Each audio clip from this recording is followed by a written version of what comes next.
हर हर महादेव सभी को। स्वागत है आपका आज के इस नए वीडियो के अंदर। और आज की वीडियो हम डिस्कस करने वाले हैं class 10th math standard set 2 का क्वेश्चन नंबर 36, जो कि है केस बेस्ड क्वेश्चन। और इस केस बेस्ड क्वेश्चन को सोल्व करने से पहले आप सभी लोगों को मेरी तरफ से हैप्पी होली। खुश रहिए, आराम से हैप्पी होली मनाइए एंड पढ़ाई भी करिए। सो क्वेश्चन है, the word circus has the same root as circle in a close circular area. Various entertainment acts including human skills and animal training are presented before the crowd. A circus tent is cylindrical up to a height of 8 meters and conical above it. The diameter of the base is 28 meters and total height of the tent is 18.5 metre. तो यहाँ पे एक tent, इस circus के अंदर एक जो tent है उसको यहाँ पे हाईलाइट किया गया है और उसकी अपने को डायमीटर दे रखी है बेस की, उसकी हाइट दे रखी है एंड उसका जो है सिलेंड्रिकल के ऊपर की जो हाइट है वो अप टू हाइट है वो दे रखी है अपने को 8 metre. Okay, so based on above answer the following questions. तो इसके ऊपर बेस्ड जो कुछ क्वेश्चंस अपने को पूछे गए हैं उनके आंसर्स अपने को यहाँ पे करने हैं। सो क्वेश्चन है, फर्स्ट क्वेश्चन है, find slant height of the conical part. जो कोनिकल पार्ट है उसमें स्लेंट हाइट है वो अपने को फाइंड आउट करनी है। दूसरा, find the floor area of the tent. तो इसका जो फ्लोर एरिया है वो अपने को फाइंड आउट करना है। Find area of the cloth used for making tent. Tent बनाने के लिए कितना कपड़ा चाहिए, कितना क्लॉथ चाहिए, उसका एरिया फाइंड आउट करना है। और के बाद में जो पार्ट है बी, इसमें है find total volume of air inside an empty tent. तो जो एम्प्टी टेंट होगा उसके अंदर कितनी एयर जो है वो ऑक्यूपाई हो सकती है या उसमें आ सकती हैं वो अपने को फाइंड आउट करना है। मतलब अपने को volume of tent find out करना है। ठीक है, तो चलिए अपन आंसर नंबर 1 से शुरुआत करते हैं। सबसे पहले अपन इसका बनाना पड़ेगा अपने को डायग्राम। तो टेंट जो है वो कुछ इस तरह से दिखता है। ये हो गया इसका सिलेंड्रिकल पार्ट। ठीक है, जब भी आप इस चैप्टर के क्वेश्चन सोल्व करते हो तो आपको इसका डायग्राम बनाना जरूरी है। डायग्राम आपने बना लिया तो आपके सामने काफ़ी कुछ चीज़ जो है वो आसान हो जाती है। तो डायग्राम अपन ने बना लिया। कुछ टेंट जो है इस तरह का दिखता है। ये इसका सिलेंड्रिकल पार्ट हो गया, ये हो गया इसका कॉनिकल पार्ट। ठीक है, ये हो गई इसकी हाइट कॉनिकल पार्ट की, ये हो गई रेडियस और ये हो गई स्लेंट हाइट। ठीक है, आपको पता होना चाहिए कि स्लेंट हाइट क्या होती है। तो ये हो गई स्लेंट हाइट, ये होगी हाइट, किसकी हाइट है ये, कोनिकल पार्ट की। ये होगी सिलेंड्रिकल पार्ट की हाइट, ये हो गया इसका डायमीटर और इसका सेंटर। ओके, तो यहाँ पे डायमीटर जो है और इसका जो डायमीटर है कोनिकल पार्ट का वो सेम होगा। तो डायमीटर अपने को दे रखा 28 मीटर, तो डी इज इक्वल टू अपने 28 मीटर। ओके, फिर अपने को दिया हुआ है total height of the tent is.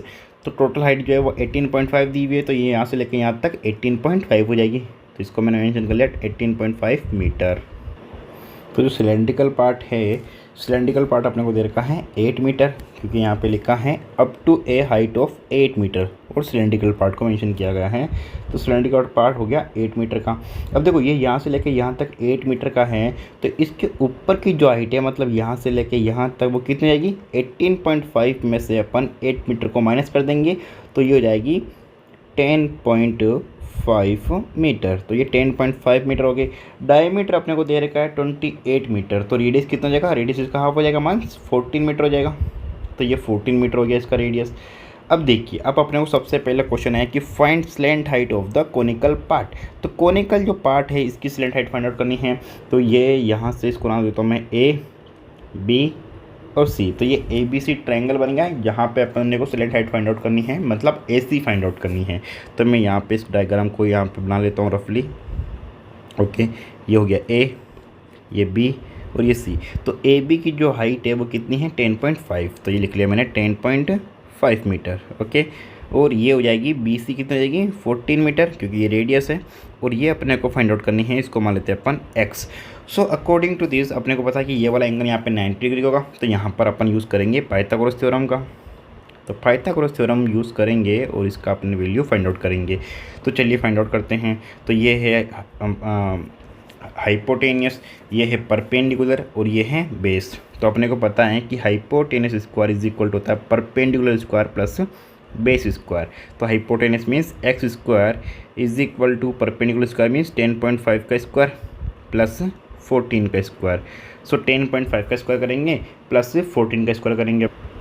सो 10.5 का स्क्वायर हो जाएगा यहाँ पे 110.25 ओके, एंड प्लस 14 का स्क्वायर तो आपको याद भी होगा, तो 14 का स्क्वायर होता है 196, तो ये हो जाएगा प्लस 196 एंड इक्वल टू, अब इन दोनों को ऐड कर देंगे अपन, तो प्लस 110.25 को ऐड करेंगे तो ये हो जाएगा 306.25 ओके। तो x square is equal to आ गया आपके पास में 306.25, ठीक है 0.25, ठीक है 2.25, तो ये आया। अब अपने को इसका स्क्वायर रूट निकालना पड़ेगा, तो स्क्वायर रूट अपन आगे निकाल लेते हैं यहाँ।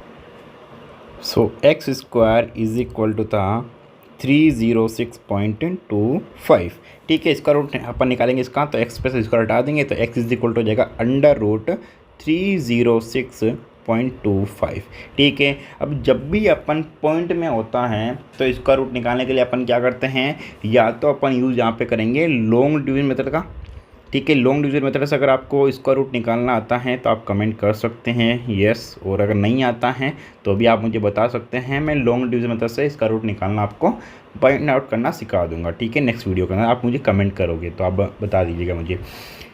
और अगर उसको डिफ़िकल्ट लगता है आपको तो आप ऐसा कर सकते हैं कि ये पॉइंट है तो इस पॉइंट को आपने हटा दिया और नीचे लिखा दिया आपने 100, तो ये ऊपर में नंबर हो गया, ये नंबर हो जाएगा कुछ इस तरह से 306.25 एंड अपॉन 100, तो 100 का स्क्वायर रूट तो हो जाएगा 10, और 306.25 का आप जो है इस वाले मेथड से इजीली फाइंड आउट कर सकते हो, या फिर जो भी आता है जैसे इसका आएगा नीचे वाला का जाएगा 10, तो ये हो गया 10, ठीक है।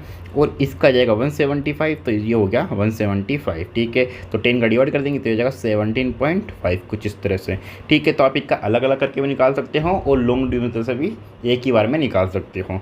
तो इसका आंसर हो जाएगा x इज इक्वल टू 17.5, और मीटर में था तो यूनिट आ जाएगी मीटर। तो ये आ गया अपना फर्स्ट का आंसर, ठीक है। फर्स्ट का आंसर में कोई डाउट कोई भी क्वेरी हो तो प्लीज़ आप कमेंट करके पूछ सकते हो।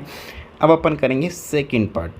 सेकेंड पार्ट में दिया है determine the floor area of the tent, तो अपने को फ्लोर एरिया का जो है फ्लोर जो है उसका एरिया अपने को फाइंड आउट करना है। अब देखिए फ्लोर का जो एरिया है, फ्लोर का मतलब क्या होता है, फर्श मतलब जो नीचे अपन जो होता है वो, तो फर्श हो गया ये वाला, ठीक है। ये वाला हिस्सा ये पूरा फर्श होगा, तो फर्श जो है वो यहाँ पे सर्कुलर होगा, यस और नो, क्योंकि सर्कुलर टेंट है ये, तो ये वाला जो एरिया अपने को ये फाइंड आउट करना है। तो इसका जो डायमीटर है वो अपने को दे रखा है 28 मीटर, तो रेडियस अपने पास में 14 मीटर। तो यहाँ पे अपन लिखेंगे इसको area of floor of tent. Here radius जो है, डायमीटर जो है, पहले अपन डायमीटर लिख लेंगे क्योंकि डायमीटर अपने को दिया हुआ है, तो 28 मीटर है। So radius is equal to 14 metre, और ये सर्कुलर है। सो यहाँ पे एरिया का जो फॉर्मूला है, एरिया ऑफ सर्कल या फ्लोर, सर्कुलर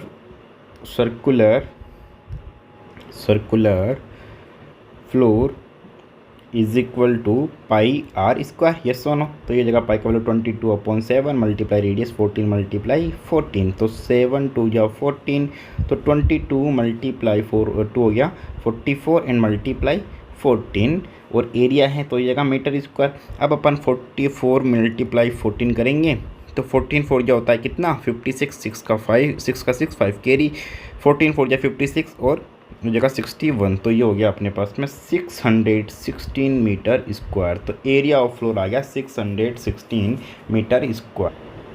सेकेंड का आंसर अपने पास में आ गया। अब इसमें से कोई डाउट हो तो प्लीज़ आप कमेंट करके पूछ सकते हैं, एंड प्लीज़ वीडियो को एक बार लाइक कर दीजिए। अब बढ़ते हैं अपन नेक्स्ट क्वेश्चन की तरफ में। नेक्स्ट है find area of cloth used for making tent. तो टेंट बनाने के लिए जो एरिया है वो फाइंड आउट करना है, ठीक है। अब देखो एरिया कहाँ कहाँ पर है, एक तो जो है कपड़ा यहाँ पर लगा है साइड में चारों तरफ में, ठीक है। यहाँ पे फर्श पर लगेगा नहीं कपड़ा, यहाँ पे या तो टाइल्स लगेगी या मिट्टी रख सकते हैं, ठीक है। तो यहाँ पे तो कुछ नहीं लगने वाला, तो नीचे से भी होलो रहेगा और यहाँ पे बीच में से भी होलो रहेगा, ठीक है। तो यहाँ पर अपने को क्या निकालना पड़ेगा, CSA ऑफ सिलेंडर, क्योंकि होलो सिलेंडर हो गया और होलो सिलेंडर क्या निकलता है CSA ऑफ CSA, ठीक है। उसी तरह से अब चलते हैं अपन इस पर, कोनिकल पार्ट पे। तो कोनिकल पार्ट में भी यहाँ नीचे से ओपन रहेगा, क्योंकि सिलेंडर ओपन है तो कोनिकल पार्ट भी ओपन होगा, और अपने को सिर्फ ये वाला जो हिस्से का जो एरिया है वो निकालना पड़ेगा। तो यहाँ पर अपन लिखेंगे थर्ड एरिया या total area of cloth is equal to CSA of cylindrical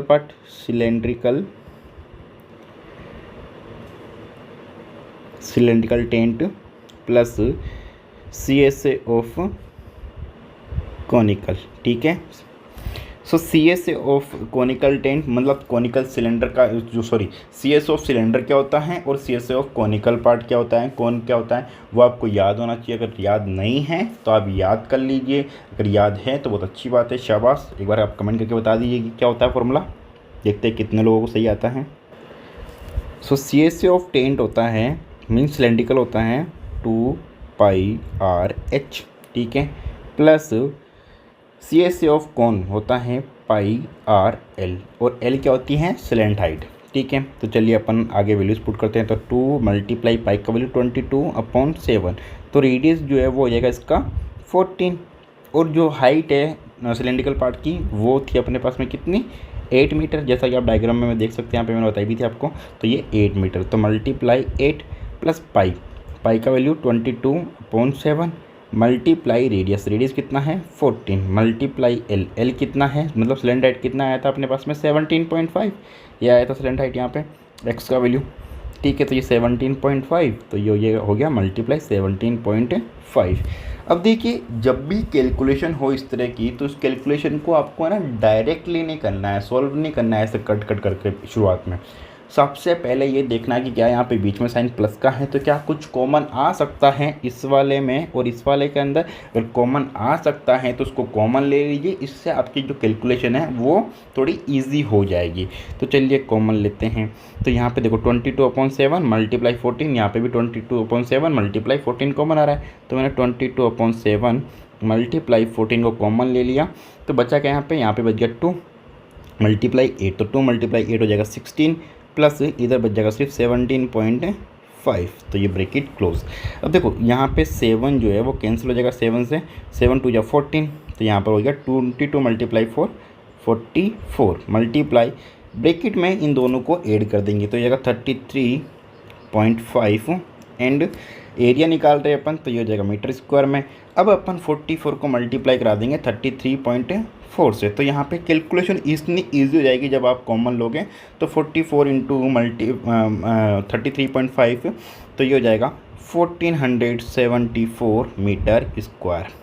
ठीक है, तो जब भी कैलकुलेशन आप करते हो तो कॉमन लेके करिए, और अगर आप इसमें नहीं कंफर्टेबल हो या आपको दिक्कत हो रही है तो कोई दिक्कत नहीं है, आपको जैसे आती है वैसे यूज़ कर सकते हो। बट मेरा रिकमेंडेशन यही रहता है कि कैलकुलेशन को ईजी करने के लिए हमेशा कॉमन लेके करोगे तो आपके लिए ईजी रहेगी। या फिर एल्जेब्रिक आइडेंटिटीज़ का यूज़ हो रहा है कहीं पर, तो उनका यूज़ करो, तो उससे भी जो है कैलकुलेशंस काफ़ी ईजी हो जाएगी। नाउ ये हो गया अपना थर्ड पार्ट। अब अपन करेंगे फोर्थ पार्ट और के बाद वाला। अब फोर्थ पार्ट में अपने को दिया है find total volume of air inside an empty tent, मतलब जो एम्प्टी टेंट है, खाली जो टेंट रहेगा, मतलब उसके अंदर कोई व्यक्ति नहीं है, कोई भी सामान नहीं है, तो उसका जो वॉल्यूम है, मतलब कितनी एयर आ सकती है, वो अपने को फाइंड आउट करनी है, मतलब वॉल्यूम फाइंड आउट करनी है।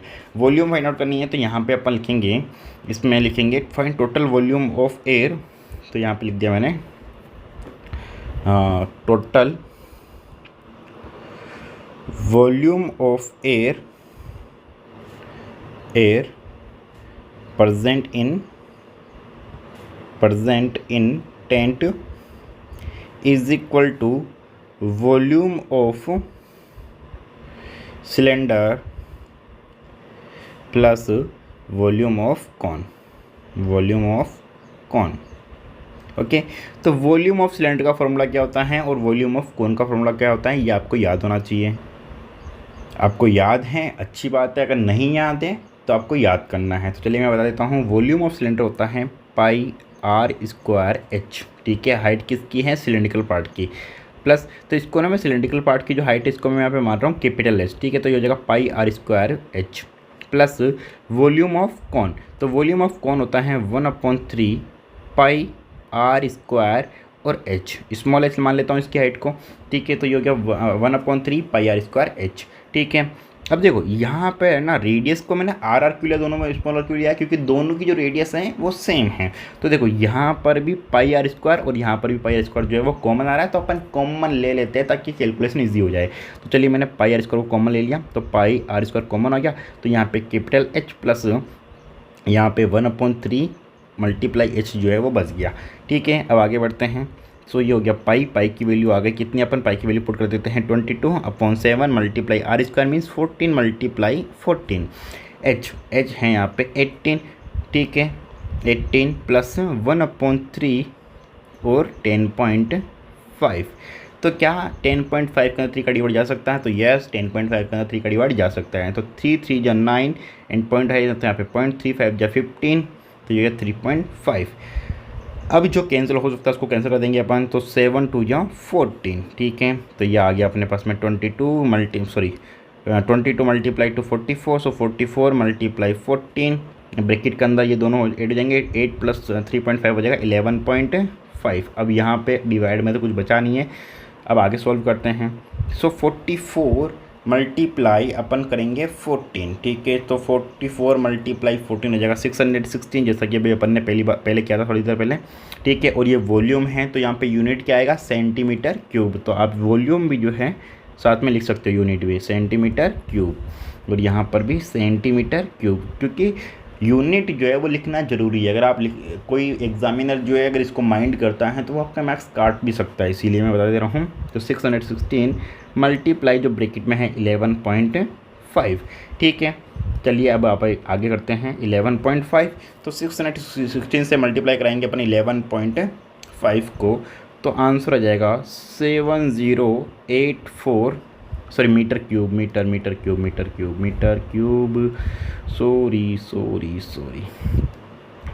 क्यूब।